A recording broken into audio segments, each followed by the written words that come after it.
Okay guys, we're going to have a quick look at a couple of functions. So we can see here f of x equal to x squared. Okay, the simplest and most standard graph function that we know. So you can see it makes a U shape, and all we're going to do here is observe how that changes as the coefficient of x squared gets bigger. 1.5x squared, 2x squared, 2.5x squared, 3x squared, 4x squared, and 5x squared. Okay, very simply, the graph gets narrower. Let's see the original x squared graph. Okay, let's go back to 1. Let's go back to the beginning.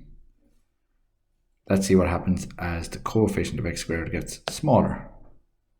Okay, it gets wider, straight line, that's at 0. Now, minus 0.5 x squared minus 1.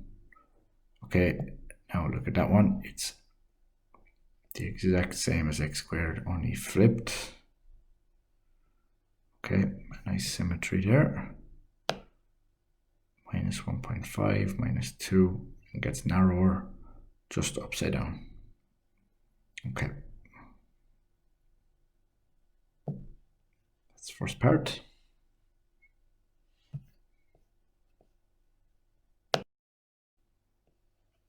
Okay, our next observation is what happens as the c changes.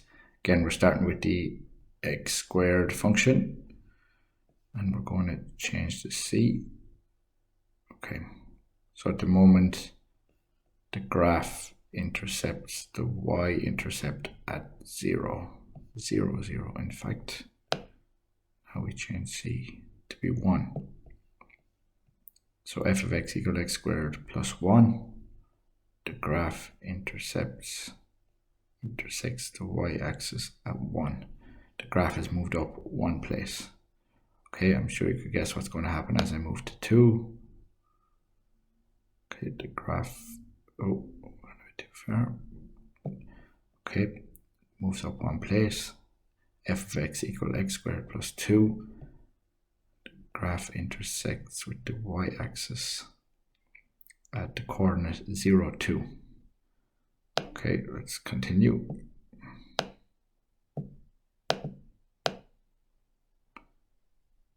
Okay, x squared plus 3, x squared plus 4, x squared plus 5. Let's go back to 1.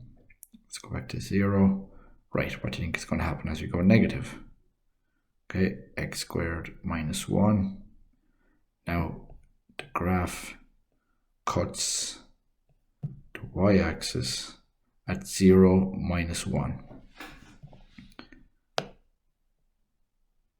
X squared minus 2, the graph cuts the y-axis at 0, minus 2, and so on.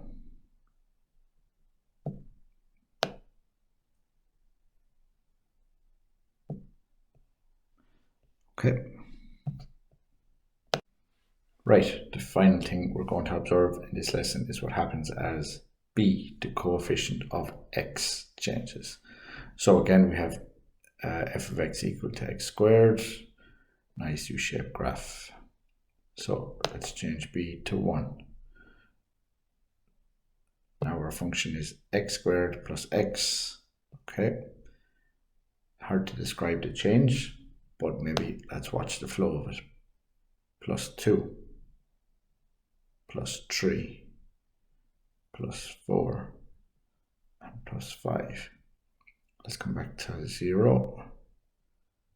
And let's watch as we go negative. Yes, down the other side. Okay. Now we're going to make one more observation as we do that again. Keep an eye on where the graph cuts the y-axis. Right now, the graph cuts the y-axis at 0. Where's the graph cutting the y-axis? All the time at 0. Watch again on the other side at 0. So no matter where b is, if c is equal to 0, the graph will cut the y-axis at 0. Okay, the last thing for today's lesson, we want to observe where the function cuts the y-axis. So we can see this one cuts it at the coordinate 0, 1. Okay, now let's watch as we change b, still cuts at 0, 1, and as we change a, still cuts it at 0, 1. Okay, so regardless of the value of a, the coefficient of x squared, or b, the coefficient of x, the value of c, which is c equal to 1, I know you can't see it properly there, tells you where the function cuts the y-axis, as you can see here. Okay, let's try it again with a different c value. Let's make c equal to -3. Let's get a better look at the graph. As you can see, the function is cutting the y-axis at 0, -3. Okay, let's change around the b value, the coefficient of x. Still, it's actually always cutting the y-axis -3. I won't leave it there. I'm going to leave it at b equal to 2. Okay, where b equal to 2, the function is cutting the y-axis at c equal to -3. The coordinate is 0, -3. Let's change the a value. Okay, the straight line, because there's no x squared, it's a negative. Now it's an upside down. And where's it cutting the y-axis at -3?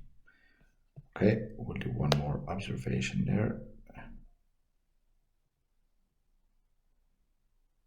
C equal to 3. The function f of x equal -x squared plus 2x plus 3. And the function cuts the y-axis at 0, 3, or y equal to 3. Hope you found that helpful.